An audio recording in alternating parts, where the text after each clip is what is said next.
Kavita, to get started, I wonder if you can share with us a bit about your story. I know you've been through it all in your relationship, and I know that our listeners would be very interested to hear more about you and what has led you into the work that you're now doing. Yeah, absolutely. So my story started about 14 years ago, and two friends of mine, and I'm now married to that man that this journey started with 14 years ago. So two friends of ours were trying to set us up, and we were at this dinner party.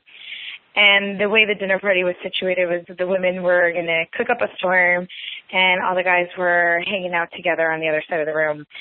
And I distinctly remember going to the kitchen, and we were prepping the food, and my friend nudges me and says, "Hey, that's the guy over there that we want to set you up with." And I remember looking across the room and just like noticing the way he was talking and how he was interacting. And the first thing that struck me was that he really had a certain presence in the room. And that presence to me was actually really intriguing because he just felt confident to me. And that was like the biggest turn on for me at that time. And so it's like, oh, okay, well maybe, maybe there's something there. It's good potential, right? And meanwhile, as we kept prepping the food, I would slowly glance over and look at what he was up to and how he was interacting just to check him out. And when we sat down to eat, I, of course, strategically placed myself right next to him. And during dinner and while we were eating, we were, totally talking, and we were engaged in a conversation that I loved having. And there felt like there was a chemistry between us, that there was some flirting, and I could definitely feel some attraction happening. You know how you feel when you really know you've just connected with somebody. Mm-hmm. And I felt that way with him, and so I was like, oh, well, this is great. And so we were all together interacting the rest of the night, and it ended up being around 1 o'clock in the morning, and it was dark outside, obviously, and everybody's ready to go home and leaving. And I had the bright idea where I was like, okay, maybe I should ask him if he'd be willing to walk me home, because I lived several blocks away, but close enough. And I thought, if I asked him, that would give us some time alone, and who knows where this could lead, right? Just we'll see. And I even had that first thought to even ask that because there was so much interaction and flirting happening during dinner. So I went up to him and I said, hey, I was just wondering, it's dark outside. I didn't necessarily want to walk alone. I was wondering if you'd be up for walking me home. And he kind of looked around, and he looked at me and he said, well, no, I'm actually not going to walk you home. I'm pretty tired, and I just want to go home now.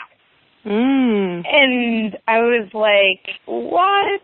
And I was totally rejected. If I had a tail, it would have been between my legs. And I sheepishly, started walking away, and I was like, oh, my God, I can't believe I got the nerve to ask that, and then I just got totally rejected.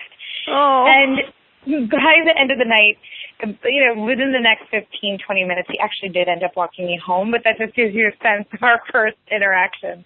Oh, my goodness. And, yeah, exactly. And then that was the impetus for us really a string of me chasing him, a string of interactions where I was chasing him and feeling like I just wanted, there was even this moment I asked him out and he had said no because he was playing video games, all of these string of events. And most people would have been and my friends were saying this to me at that time, what are you doing? Give it up, right? Right. And I knew that there was something in me that was driving me to keep reaching out. And it was more out of a place of expressing myself, which I'm going to get into in this call. But I did that, and then I knew I'd hit a point where I was done, right? And when I hit that point, I hit it, and I was done. And I remember thinking, I invited him out to this party, a social gathering, and I said to myself, okay, if he doesn't show up, I'm literally done. And he didn't, and I was done. And then what started happening is the next time we had seen one another, I totally ignored him because I was like, oh, you had your chance and you missed it. Now I'm on to the next person, right? Right. And that's when, of course, he came back. And so at that same party, he came up to me and said, why are you ignoring me? And I said, well, I thought there was nothing here. You know, we've been doing this for a while, and I haven't seen a response from you at all. And he's like, can we go talk outside? And we did, and that's when he literally let me in on that he had feelings for me and that he really did want to be in a relationship. And so that was the beginning of a 4-year relationship. And wow. to fast forward, this is towards the end of the 4 years, and it was Christmas time. And during Christmas, we were scheduled, me and Hemel is his name. We were planning on going home to Cincinnati, where I'm from, to spend the holidays with my parents. And I was so excited. We'd already bought the plane tickets. And honestly, what went through my head was, oh my God, this is the moment he's going to propose, right? We've been dating. We know we're made for one another, and he's going to propose. It's the holidays. We're going home to my hometown, and I had told all my closest friends, this is what I think is going to happen. What do you think the ring is going to look like? I was all excited. I had even picked out the dress that I wanted to wear. Yeah. So I kind of envisioned the whole thing before it was even about to happen. We women are good at that. We women are good at that, aren't we? Yeah, we love to just jump to the end. Right, we do. I know most of us will see a guy across the room for the first time and be like, what does my last name look like? What's his last name? Right. We skip a few steps sometimes, don't we? Exactly. And so I was exactly doing that. And 2 days before leaving for Cincinnati, he calls me up and we're talking, and I was like, I'm so excited. Are you excited? It's like 2 days away. And on the other end of the phone, it got really heavy. And I could feel, I could just feel this heaviness. And he's like, yeah. And kind of going along with what I was saying. And I said, okay, well, what's up? Like, I can tell there's something going on. And he was like, well, to be honest with you, I'm not coming to Cincinnati. And I've been pretty unhappy for the last couple of months. And I just think that we should actually go on a break. Wow. And in that moment, I could not even comprehend what I was hearing, right? Like, it wasn't even, does not compute what's going through my head. And yeah, this wasn't part of the fantasy at all, right? Exactly. And so I was a little bewildered, and I said, what do you mean? What do you mean? Wait a second, what do you mean you've been unhappy? What do you mean you're not coming? What do you mean you want to go on a break? And he just said, well, he just repeated the same thing, honestly, and said, I've just been unhappy, and I don't think this is going to work for us right now.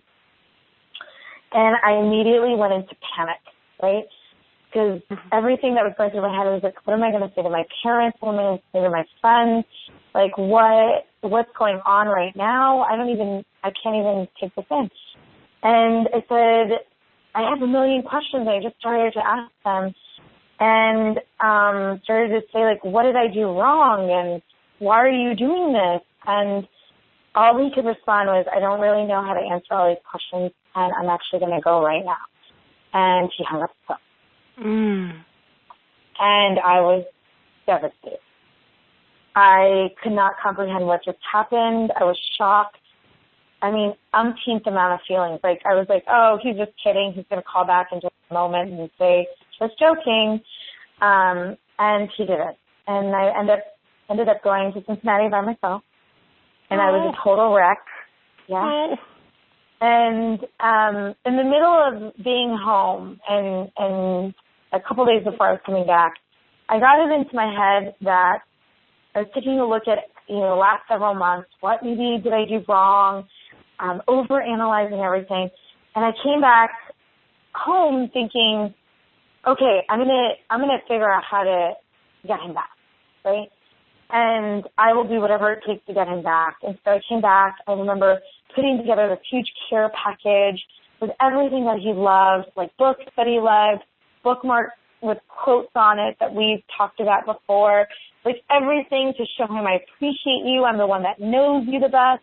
I'm the one that loves you. How could you let all this go? And I sent that care package to him, and I waited by the phone. Oh, and I waited. No. And I waited. And I waited. Yeah. I had turned into that girl, and I considered myself a very independent, strong woman that was on a mission in her own life. And in those moments, those several months, I was a wreck. And I had turned into that girl that showed up at his door. She'd gone to India for a vacation, and when he came back, I knew when he was coming back. I showed up unannounced at his door. And I remember him opening the door and him looking at me and being like, why are you here? And as soon as I saw that look, I knew it was over, right? I knew that he had completely pulled away, that there was no winning him back, and that whatever I was doing had to stop. And I then started to get out of denial and really realize what had been going on for us. And I vowed to myself I would never be that girl again. I would never lose myself the way I lost myself. I want a guy that's better in these ways, right? Like you convince yourself of all these things. And slowly I started dating. And as I was dating, there were still moments where I was like, okay, well, these guys aren't like him. These guys aren't like him. And I was constantly comparing. And a year and a half later, and I'm going to get into in the talk what actually happened in that year and a half to really get him back. But he came back into my life. And I had known that he was the right person for me all along. But there was obviously trust issues I needed to get through, making sure that we were on the same page, all of that. So we ended up, he knew when he came back that it meant getting married. And so he got engaged about a little less than a year after that, and then got married. And interestingly enough, 2 years into the marriage, when if somebody had asked me if I was happy, I would have said, as happy as you can be in the first 2 years of marriage. Right? That literally would have been my response. But I really remember walking to the subway. I live in New York City, and thinking, like, what is marriage really about? Like, why do we all really want this as women? You know? Mm-hmm. Good question. I'm just not feeling fulfilled. What were you saying? No, I just said that's a good question. Yeah, why do we really want this, right? Yeah, exactly. And I wasn't. I was unhappy. And there was a moment in the summer, and we had just been kind of bickering, which was pretty normal, over something in the kitchen. And we sat down on the couch, and again, he turns to me and says, I don't know if I can do this anymore. And it was literally the same thing I had heard, like that first time that he broke up with me, right? Mm-hmm. And I said to myself, I again went into groveling and said, I will change, it'll be different. But I didn't believe myself, he didn't believe me, and that was my wake-up call. In that moment, I realized this had nothing to do with him. This had everything to do with what I was doing to push him away, what I was doing, and it had, if it was any man, I would have been doing the same thing. And I started to realize that all that overanalyzing and thinking that I had figured it out by myself wasn't working. And so I sought out real help. I got coached. I read some books, but mostly it was the coaching and getting into what I didn't know about myself. And now I'm happy to say that me and my husband, we've been married for 6 years now, and we are in an outrageously happy relationship. I'm more in love with him than when I met him 14 years ago at that dinner party, and when I first fell in love with him. We're more in love. We feel more solid with one another. And that's basically why I am on a mission to really help, especially single women, understand this pattern.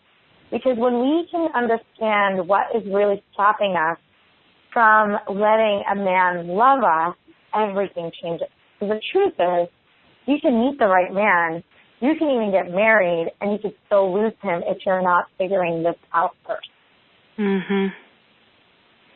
Yeah, and don't you think, Kavita, sometimes these things are, as you mentioned, you thought you had it figured out, but it actually took some support and some coaching for you to really get clear about this. I think sometimes we're just so close to our own lives that it's difficult for us to see some of these little blind spots we have, Exactly, Michelle. And I think with love, we think like, okay, if I want to progress if I'm in corporate and I want to progress, we'll invest in an MBA, or, if, I don't know, if I want to learn a new skill around some craft, like pottery, I'll go take a class.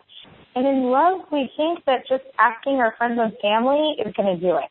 Mm-hmm. And it's the same philosophy. You've got to learn what is going on with love for you through really having the support of somebody that has what it is that you want. Right. And sometimes the blind spots or sometimes the ahas are actually, based on pretty minor things, or, we can create what might be considered subtle shifts, and yet those subtle shifts can have a really profound impact on how our relationships go. Absolutely. I totally agree with that. It's actually, I say that same thing all the time, Michelle. It's the subtle shift that has the biggest impact in terms of love. Yeah. Right. So I'm guessing, based on your story, which is so interesting and so fascinating, and I actually think so many women can likely relate to so many of the things that you've shared. I'm guessing that this your own journey is what really has led you to wanting to help other women find love, right? Yeah, absolutely. Mhm. Yeah. And one of the things that I really see, if I can just jump into kind of one of the mistakes that I see, can I go ahead and do that? Okay. So one of the mistakes that I see most women making, which is getting to what this call is about, of why he hasn't called, is let's just say you're a successful, smart woman, and, one of the things that goes through our mind a lot is, I don't have time to waste, right? Like, I don't have time to waste on people that aren't right for me, and I want to find the guy that really is right for me. And it's rare when I like somebody. It's rare that a guy gets me at my level or is at my level. And so we're having this dialogue inside of ourselves, right? So we'll go to a social event, a party, a bar, a restaurant, wherever it is, and we'll see maybe a guy that's really cute in the room, and we'll say to ourselves, oh, okay, I wonder if he's already taken, right? Or if I wonder if he, doesn't quite, maybe he has a girlfriend, right? Right. Something like that's going to go through our head. And the other thoughts that go through our head is, if I'm going to even try to get to know him and spend that time, we are already imagining what this person's going to say, what he's going to think. Am I as pretty as the other girls in the room? I definitely know I'm smarter, but if he can appreciate that. And so we have this entire dialogue before we even meet this person, right? Right. And that dialogue is what is really stopping us in so many ways from showing up exactly like ourselves, right? Mm-hmm. So I hear, and I'm sure you hear this all the time too, Michelle, right? We hear from women all the time, the ones that I like don't like me back or aren't calling me back, and the ones that I don't are. So what is up with that? Right. Yes. Oh, that's definitely a common complaint. Yes. Yeah, and the truth is what it comes down to is the men that you're not that into, you're showing up like yourself. You're not filtering. You're saying what you want to say. You're giving your opinion. You're showing him what you're passionate about. You're not thinking about, is he going to call me back tomorrow? What is the right thing to say? How can I keep his interest? Maybe I've ordered too much. I hope I said the right thing after he said that thing and he got vulnerable. Right? We're not in his trying to figure out his head. we're in our head and trying to just reveal who we are. Mhm. And so that is the number one mistake I've seen women making, is that they're assuming right away that they know what the man is thinking, feeling, or about to do. Yeah, it's almost like we have this audio going on inside of our heads, and we're creating some kind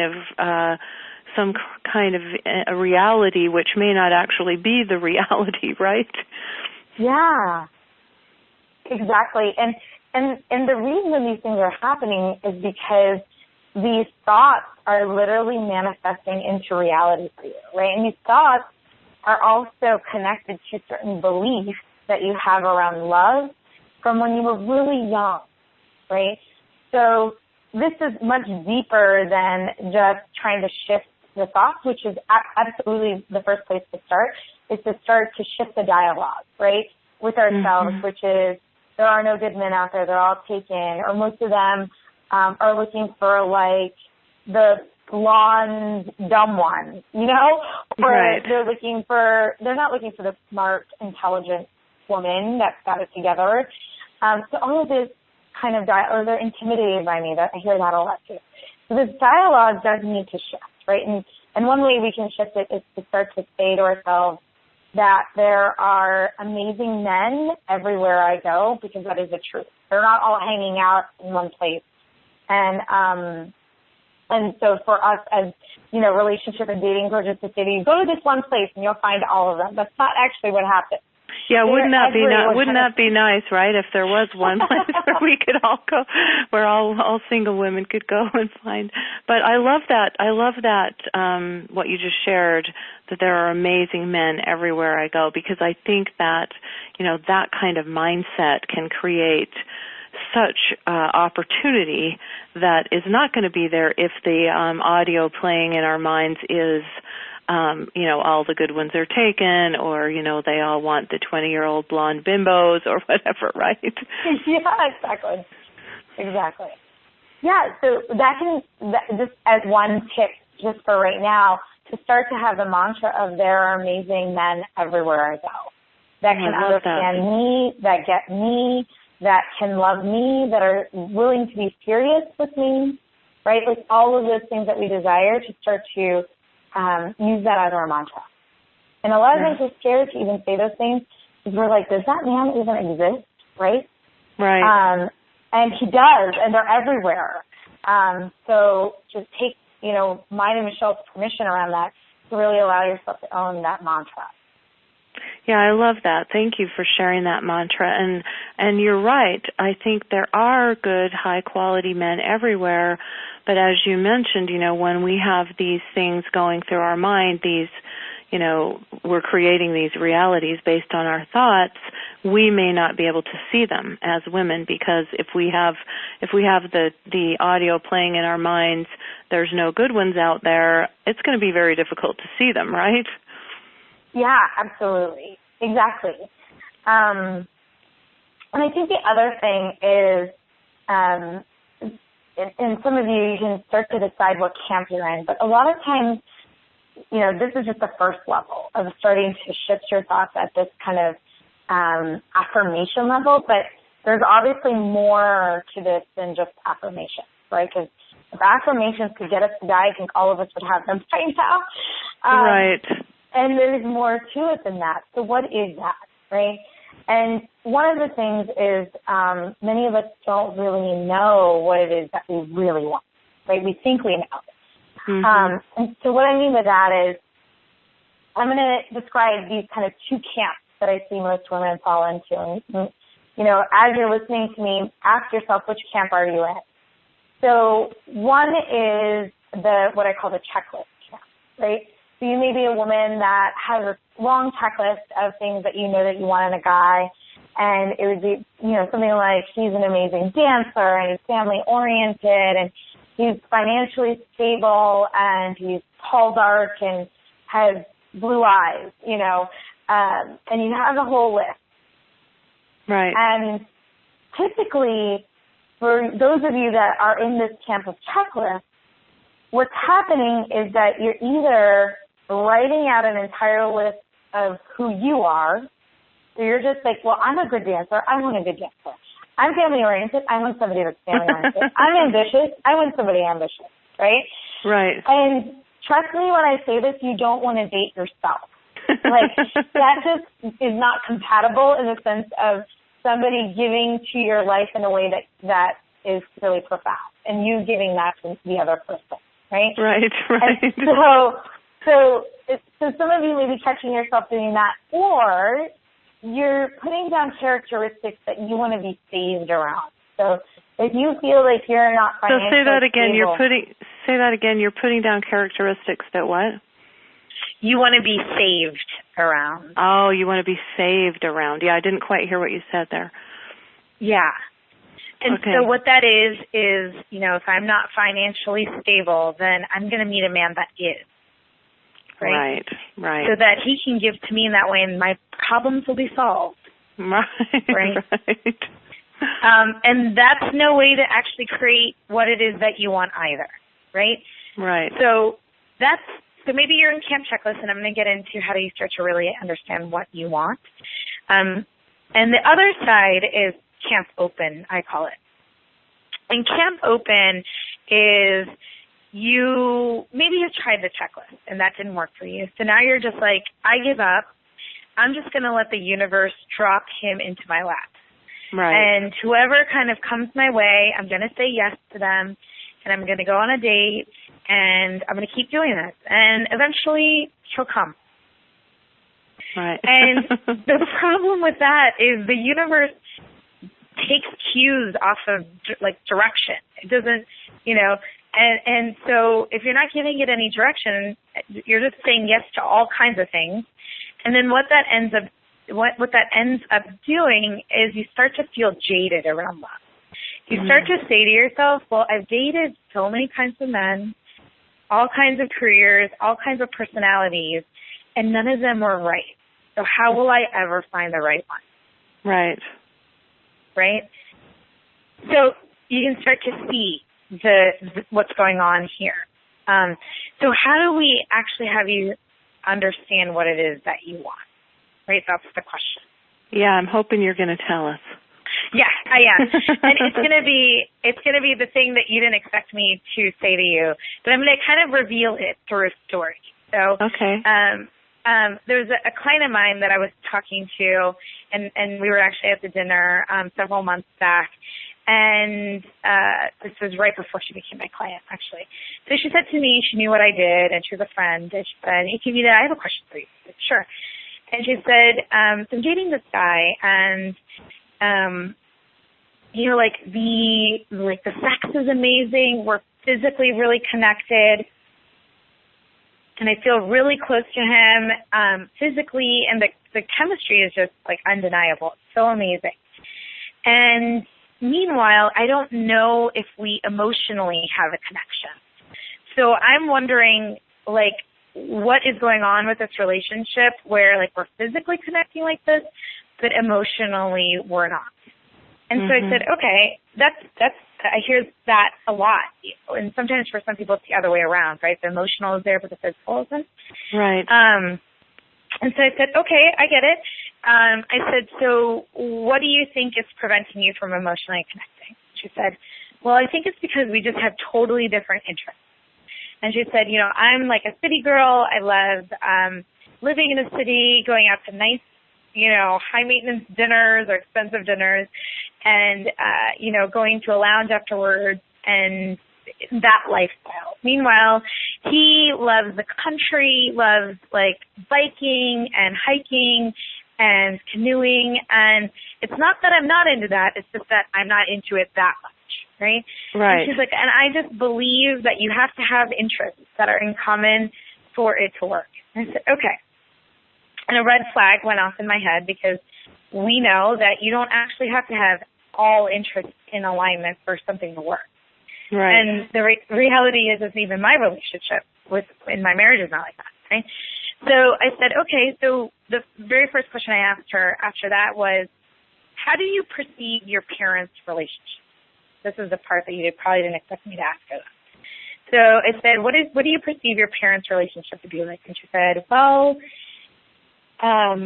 I don't really want their relationship. They're still together after, 35 years, but it's like they coexist in the house together, and they don't really understand one another. And, like, Dad does his own thing, Mom does her own thing, and I would never want to have that relationship. And truth be told, they don't even have anything in common. Because they don't have anything in common, I think that's why they just coexist in the house and just kind of go about their day being in the same house and kind of supporting each other loosely like that. Mm-hmm. And so if you connected what I just connected, right, when she said that, what she saw and perceived in her parents' relationship is they didn't have similar interests. They didn't have anything in common. Hence why they weren't in a good relationship. Mm-hmm. Right? And so now she was kind of using that and saying, like, I will never have that. I don't want what my parents have. I want somebody with similar interests, because in her subconscious what that meant was that would make for something that's fulfilling, satisfying, and lasting. Right. Meanwhile, that's not true. Right? So what I said to her is, and I'm going to get into how to help yourself around the same thing. But what I said to her is you need to figure out and talk to Mom and Dad. And even if your parents are divorced, even if one parent is deceased, it doesn't matter. Everybody can do this love work, especially if you are, when you ask yourself the question, how do I perceive my parents' relationship? You say, I don't want to have what they have. So what I told her to do was talk to her mom, talk to her dad separately, not together, but separately, and ask them what their love story was and what keeps them together, what keeps them in love and in this relationship together. Because truth be told, we can't even spend an hour with somebody that we hate or dislike, let alone 30 years. So there's obviously something going on, right? Mm-hmm. So she did that. And after she did that, she had a totally different perspective on how her parents' relationship looked, because she started to see the love that they actually have been sharing this entire time. And what that did was that allowed her to drop the requirement of, I need to have similar interests. And that wasn't her settling. That was just her weeding somebody out for something that wasn't actually true, right? Mm-hmm. And they're actually now in a relationship, this man and this girl, that I'm telling you about. And we just had to clear away and put on a new set of lenses for her so that she could start to even allow herself to let this man in an emotional way, right? Right. And it stemmed from some deeper stuff that was happening in her subconscious. Right. So what I'm going to ask all of you to do right now is ask yourself that same question, right? How do I perceive my parents' relationship? And if you're in the bucket of, I don't want to have what they had, and if they're divorced, that's pretty easy to answer. You don't want to have what they have. Find out their love story, whether it be through a grandparent, through your parents, through a sibling or an aunt or an uncle that knows them, if you have a parent that's deceased. If you didn't really know, like if your parents parted ways at you were like 1, 2, or 3, then you can still do the same exercise with a step parent. And so ask yourself the question first, right? And write that down. How do you perceive your parents' relationship? And if you don't like it, find out what the love story was, right? And if you have one parent that's still alive, ask them what that love story was. Because what this is going to do is shift your perspective. And as soon as your perspective shifts, you have more flexibility and openness around having the man that you really want in your life. The other part of this, getting back to why he hasn't called, is it's just to open you up to being exactly who you are with any kind of man. A man that you're really into, that sometimes you start to put up on a pedestal and then you start to, stop expressing yourself, to just, a friend. It can open you up to that whole range and allow you to give yourself permission to just be yourself so that that man can understand who you are so he can call you back, right? Because one of the statistics, and I'm going to get right back to the parent stuff in just a moment, but one of the statistics is it takes 15 minutes for a man to decide whether they're interested in a woman or not. And for women, we allot about an hour for a man to decide, or for us to decide if a man is interested to us. So you have a short window there to really reveal who you are, so that that's what becomes the sticky point. And the right man is going to be interested and is going to follow up. Does that make sense? Yes. Okay. Yes. So with the parent stuff, again, ask about the love story. Now, if you're on the other end where you're like, wow, I like what my parents have, you know. I think they've got a give and take relationship. They've really figured it out. They communicate well. You're not out of the woods just because you feel like you're close to your parents or that they have a good relationship. Typically what happens in those scenarios is that you're putting a lot of pressure on yourself and your dating life. And so you're wanting to figure out within the first date if the guy is right or wrong for you. And there's just all this pressure happening in terms of trying to figure it all out right away. And that's not actually giving you room to play and have fun with dating, right?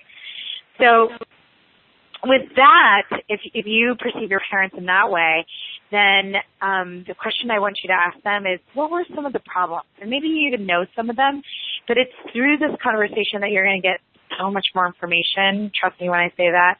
You probably know 5% to 10% of what your parents have actually gone through in their life before they even had you, right? So ask them, what was it that they had problems around when they were dating or when they were getting married or when they had children? And that'll just give you some more flexibility and not putting so much pressure on your dating life to have something look perfect. Does that all make sense, Michelle? Yeah, so I think if I'm understanding this correctly, by doing this, asking these questions, it can help create more of an opening or possibility rather than being so stuck in rigid lists of requirements that, you know, no one may possibly qualify, or for being so wide open to just kind of be, you know, loosey-goosey. I remember I had one client who originally started out with a huge list. This is before I started working with her. She started out with a huge list of requirements, and then she got very discouraged, you know, after years of things not working out. And she said, now my only 2 requirements is that he's employed and breathing. Yeah. Which, you know, we had a good laugh, but in a sense it's kind of sad. And so I think what you're saying is by, you know, asking these questions and understanding, you know, maybe the most significant, you know, couple relationship that we've all had in our lives, which is that of our parents or step-parents or whatever, that allows us to maybe more clearly see, you know, what some of the dynamics are that are going on in real relationships, and to help us get more clear about, you know, what our own needs, desires, and possibilities are. Am I kind of understanding? I think that's kind of what you were saying. That's it. Yeah, that's it. Yeah, absolutely. Exactly. It taps us into what we want. It taps us into letting some of those things go naturally so that we can show up more like ourselves as well, right? So, and just for those of you that are like, I don't know which one I am, because I kind of like their relationship, but then I don't in these ways. Just choose one, right? So what I say is, even by 0.1%, if you feel inclined to say one versus the other, choose that one and do that love work, as I call it. I call it love work. Do that love work with your parents, because it will shift things permanently and in a good way for you to really understand what it is that you want. Right. Right. Yeah, I love that. I've not heard that approach before, of asking those kinds of questions about kind of our, you know, family of origin, our parents of origin, and I can see why that could be so powerful, because, you know, that is kind of our formative, that's where we form our opinions and our formative thoughts about, you know, romantic relationships, is from our family of origin and from seeing, you know, what has or hasn't happened in our parents' relationship. So I think that's really a very interesting idea that you've presented to us, Kavita, and I appreciate you sharing that with us. Yeah, you're so welcome. And And yes, to your point, it's like, you know, in our subconscious, and this is what's really driving all of these thoughts, right? So we're trying to, you know, really round out this entire call. We started off with the thoughts that you're having before you even meet the man or while you're on a date, right? So what's driving all these thoughts are things that are really a lot deeper. So since you were really young, in the subconscious, what happens is our first understanding of what a relationship looks like and what love looks like between two people are our parents, whether we like it or not, right? The way that we interact with men is how we interacted with our fathers when we were younger, right? The way we show up within a relationship and with men is kind of how our mothers are, whether you liked it or not. And so many of you have probably even seen yourself within relationships in the past be like, wait, that was something my mom would have done and I hated that, and why did I just do that, right? So these are all the kind of subconscious templates that are in the background playing, and that's what's creating these thoughts. That's what's creating some of these actions. That's what's creating this sense of I don't know if I can be fully confident in front of a man that I really like, right? So when we start to shift the subconscious around what it actually translated, when you start to shift that, it shifts all the thoughts. Right.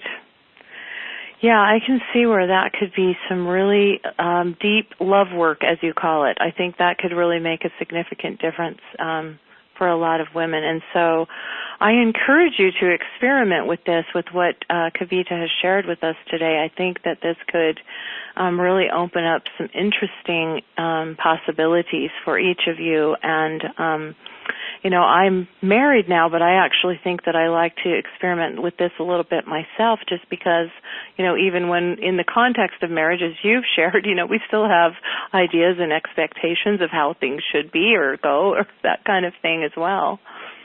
Yeah, that's awesome. Great. Yeah. So anything else you'd like to add? I know that we've covered a lot of territory, Kavita. Yeah, I think, you know, just using the new mantra, right? Another one is love is possible for me right now.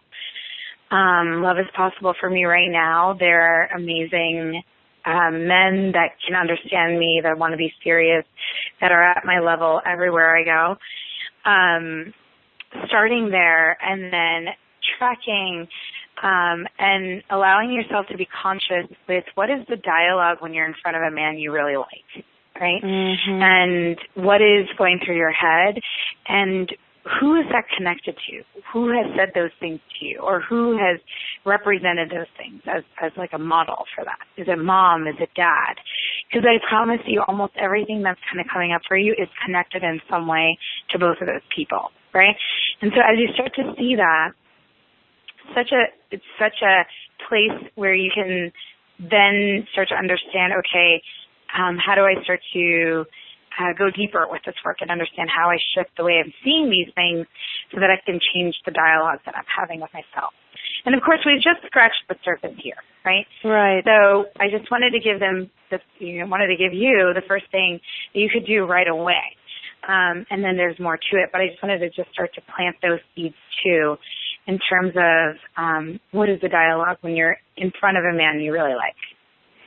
Right, and I love that you've given us some, you know, tangibles that we can walk away from this call with, you know, that the women that are listening can take and use right now.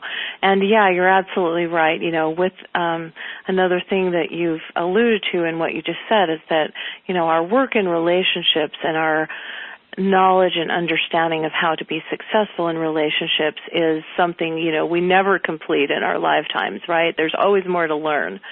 And so certainly there are, you know, other layers, but, you know, some of these, you know, what might seem like even subtle shifts in the way that you approach things or the way you think about things, or, you know, the possibility you begin to create for yourself can have a really profound difference and can create an opening that may not have been there for you before doing this kind of work. So we congratulate you for taking the time to listen to the call and to these interviews, and we hope that you will take these tools and resources and experiment with them individually because, the work that Kavita and I are privileged to do in the world, we have seen the impact that it can have in the individual lives of women, and we want that for you, right?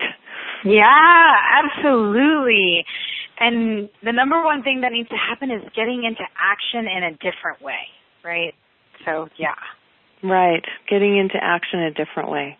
I love that. So, Kavita, wow, this has just been a really interesting and enjoyable conversation, and I just want to thank you so much for the wonderful information that you've shared so generously with us, and for being so generous in sharing from your own wisdom and experience, and I felt very much that it came from your heart, so thank you so much for that.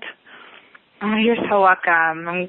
I just want everybody to be in action around this, right, and have what they want, like you expressed. Right. So I also want to thank each of you as our participants for being with us here today. I know that you're very busy, and congratulate you for taking the time to take a stand for what you really want in your life. So thank you so much for being with us here today, and I again want to thank our special guest, Kavita J Patel. And Kavita and I are sending you much love, many blessings, and wishing you much happiness as you get ready for your right guy. Now, bye-bye for now. Bye.